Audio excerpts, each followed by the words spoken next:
Everyone and welcome back. और आज के सेशन में मेंडल ने मोनो हाइब्रिड क्रॉस में करा क्या था वो हम समझने की कोशिश करते हैं।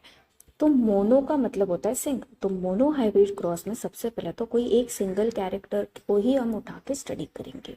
फॉर एग्जाम्पल हम लोगों ने ली height of the pea plant. तो हमारे पास दो क्या है, ट्रेट है। हमारा जो हाइट है वो कैरेक्टर है, अगर आपको याद है। अगर नहीं आ रहा है याद तो पिछला वीडियो वापस से जाके देखो।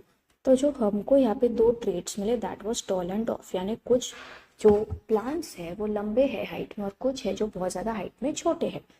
और मेजॉरिटी जो मेंडल को देखा वो था टॉल प्लांट्स। तो मेंडल ने बोला कि जो टॉल है वो डोमिनेंट ट्रेट है और जो डॉर्फ है वो रेसेसिव ट्रेट है। ये बात समझ आ गई। अब देखो कोई भी जब ट्रेट होता है ना वो अलील से चलता है। जैसे देखो आपके बॉडी में सेक्स क्रोमोसोम है। अब देखो मैं लड़की हूँ, अब लड़की हूँ तो मेरे पास क्या है, एक्स एक्स है। समझ आ रही है बात? यानी ये एक्स एक्स क्या कर रहे, डिफाइन कर रहे कि मैं लड़की हूँ। अगर ये एक्स वाई होता तो मैं लड़का होती। समझ आ रही है बात? सिमिलरली अगर आप टॉल हो या डॉर्फ हो तो उसके लिए तो अल्टरनेटिव क्या है, अलील प्रेजेंट है। ये जो एक्स एक्स है, जो क्रोमोसोम है, ऐसे सोचो कि उसको मेंडल ने अलील कहा। तो मेंडल भैया ने बोला कि जो टॉलनेस है, जो डोमिनेंट ट्रेट है, या तो वो प्योर फॉर्म में हो सकती है या नहीं हो सकती। अब देखो ये प्योर फॉर्म का मतलब क्या होता है। Suppose capital T is a dominant Aleel, just be with me, आपको अभी सब समझ आ जाएगा। और जो स्मॉल टी है दैट इज अ रेसेसिव अलील।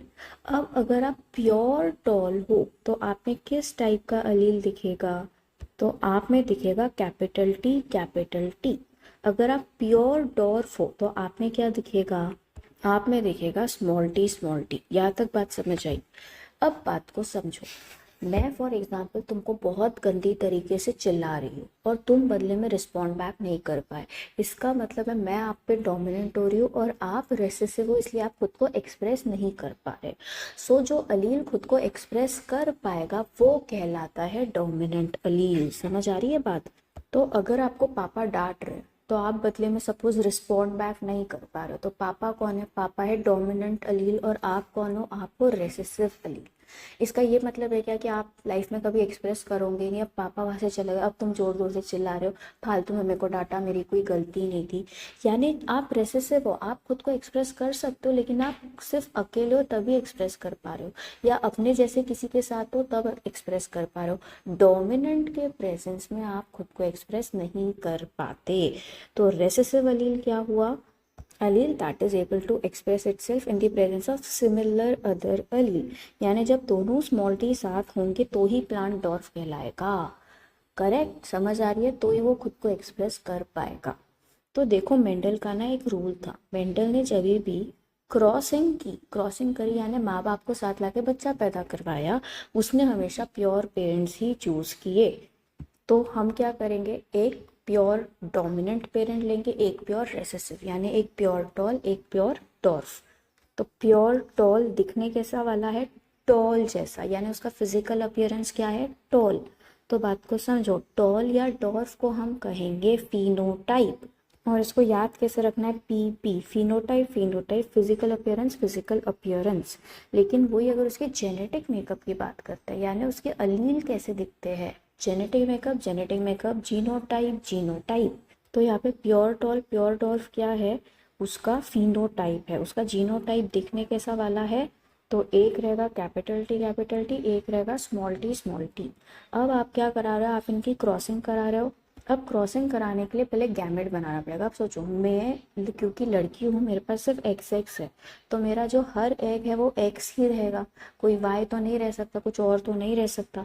तो अगर आप कैपिटल टी हो तो आपका गैमेट भी क्या रहेगा, कैपिटल टी ही रहेगा। और अगर आप स्मॉल टी हो तो आपका गैमेट क्या रहेगा, it will be small T only. समझ आ रही है बात?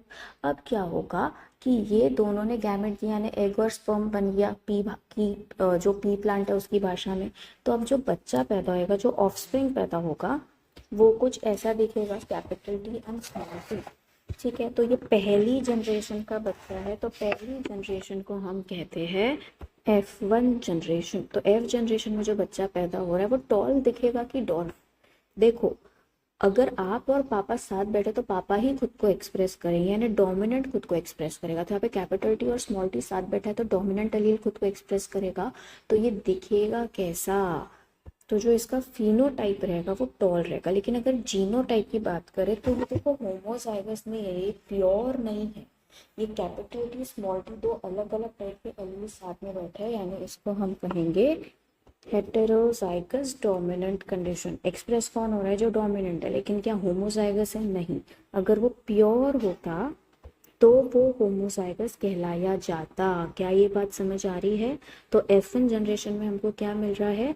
द पेरेंट जो है, सॉरी जो चाइल्ड है, जो ऑफस्प्रिंग है, that is going to express only the dominant parent, और जो जीनोटाइप है वो हमेशा हेटेरोजाइगस है। तो अब जो मेंडल है उसका दिमाग खराब हो गया, उसने बोला यार ये क्या हरकत होगी, अभी बेचारी जो मम्मा है या जो पेरेंट है जो कि डॉर्फ है उसका क्या हुआ। उसके लिए उसने किया F2 जनरेशन, उसने फिर से क्रॉसिंग कराई, जिसको हम हमारे नेक्स्ट सेशन में समझेंगे। सो कम बैक सून।